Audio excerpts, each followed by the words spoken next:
বৌমা সারাদিন তো বসেই থাকো, দেখো তো কেমন বাড়ি হয়েছে ঘরের মধ্যে, ঘরটাও তো ছাদ দিতে পারো, শুধু শুধু বসে থাকে বিনা কারণে। ঠিক আছে মা, আমি ঘরটা ঝাঁপিয়ে দিচ্ছি। বৌমা আমার না খুব পায়ে ব্যথা করছে, একটু টিপে দিতে পারো না কি বলো তো? ঠিক আছে মা, কই দেখি আপনার পাটা দিন, আমি টিপে দিচ্ছি।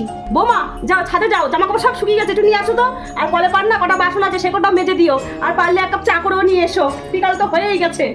মা আমার না খুব মাথা ব্যথা করছে, সবই করে দিচ্ছি, চাটা আজকে আপনি করে খান না। ঠিক আছে বৌমা যাও আরাম করো গা। হ্যাঁ কুকু বল।